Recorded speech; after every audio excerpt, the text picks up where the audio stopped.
TGR. Looking for my next laptop was not an easy task, and trying to find the right one for myself was made much more difficult with the way that Nvidia decided to beautifully market their next gen version of mobile GPUs. Now, when I started this search, there were three things that I wanted to go ahead and ensure I was able to do with this laptop. One, I wanted to be able to edit photos and video without any issues. Two, I wanted to be able to play video games on there without any issues, and even some of the later and greater titles that have been coming out. And three, I wanted to be able to stream these games while I'm playing them at the same time. With all that being said and done, I ended up going with the Asus Zephyrus G15. This model has the AMD 5900HS with 16 gigabytes of RAM, as well as a 3070 dedicated GPU. Asus did not send this to me. I'm not sponsored by them. Onyx isn't sponsored by them. I went out, spent my own money after a lot of research, and found this laptop for myself. I am not going to go into FPS. I'm not going to go into benchmarks. There are plenty of reviews that are out there. This thing's been out there for 2 months, but I do want to talk about it from a real world perspective of photo and video editing and the content creation side of things, as well as gaming on it and streaming on it as well. So let's talk about content creation. To me, content creation is all about not only creating something awesome, but my experience as well. I want to be able to go ahead and take the content that I'm thinking about, take it out of my head and make it happen on screen. And this thing did not hold me back. I was able to edit through DaVinci Resolve without any issues. I was able to edit in Photoshop and Lightroom without any issues as well. And there really wasn't anything that held me back once everything was synced up and set up and ready to go. When it came to gaming, I really didn't experience any hiccups as well. With the 5900HS, 16 gigabytes of RAM, and the 3070, this laptop pretty much handled anything and everything that I threw at it. We'll see what happens in a couple of years when 16 gigabytes of RAM kind of becomes more obsolete on things. But as of right now, I'm okay with it. I'm happy with it, and it does the job outright. When it came to streaming the games, this is where things got a little bit more interesting. I didn't test this hardwired. I actually tested it over Wi-Fi. This computer does come with a Wi-Fi 6 card, and honestly, it performed beautifully. My overall Wi-Fi network within my house, it has 2 different nodes on them, and it does a pretty good job of maintaining coverage throughout my entire home.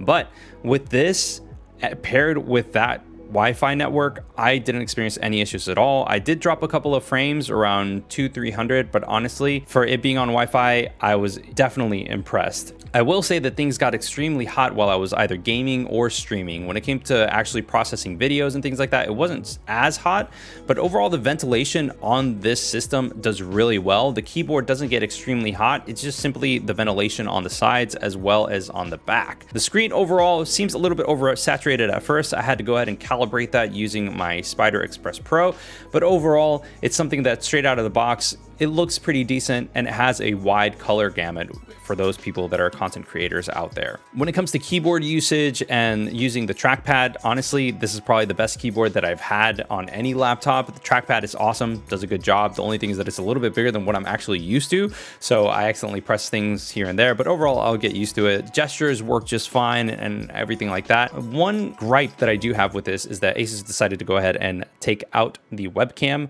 from the bezel, and I understand they want to go ahead and make the bezel as small as possible, but at the end of the day, webcams don't really need that much space in regards to sensors, especially when we have cell phones, when sensors and cameras are super small. In the grand scheme of things, I think that that's nothing more than a marketing ploy and them trying to get a little bit of extra cash from the people that are willing to pony it up. They are selling conveniently their own webcam for $89.99, and honestly, I do not think that that is something that is too consumer friendly. I would always recommend a Logitech C920 or C922 if you're interested in actually getting a dedicated webcam for this. For now, I have this DSLR hooked up with an Elgato Cam Link, and that does the job for me without any issues. At the end of the day, is this something that I would recommend for someone that is interested in potentially getting this laptop for themselves? Now, there is a 3060 model, a 3070 model, and a 3080 model. The model that I have is kind of middle of the road, especially at the 16 gigabyte mark. If I went with 32 gigabytes, it probably would have taken it upwards of like 2200-2300. The model that I paid for was $18.99, add a little bit of tax, and it's just shy of $2,000. That's a lot of money for a lot of people, and I understand that. I honestly think that if you are in college, if you're a student, and you're looking at something to game on as well as do your homework, I would recommend the Asus TUF. I feel like that's a little bit more towards like the budget-friendly side of things, though there is an AMD 5900 HS with a 16 gigabyte RAM and 3060 that is just over $1,000 and is on sale at the moment, if I'm not mistaken, at Best Buy. Is something that is worth looking into if you're interested in that as well. So if you're a content creator, if you are a gamer and you're potentially a streamer, this is something that I would recommend for you just because it's easy, it's light, does the job without any hiccups, and that is that. Obviously, if you like this video, thumbs up, comment, all that other stuff. Join our Discord, links in the description below. You know, follow us on all the social media stuff, and we will see you on the next one. Till next time, guys. Deuces. Hope you enjoyed the video. If you want to see more and stay up to date, subscribe, hit the little bell, and join our Discord. If you want to support the channel, please check out our Patreon or hit the join button below. As always, thanks for your support and thanks for watching.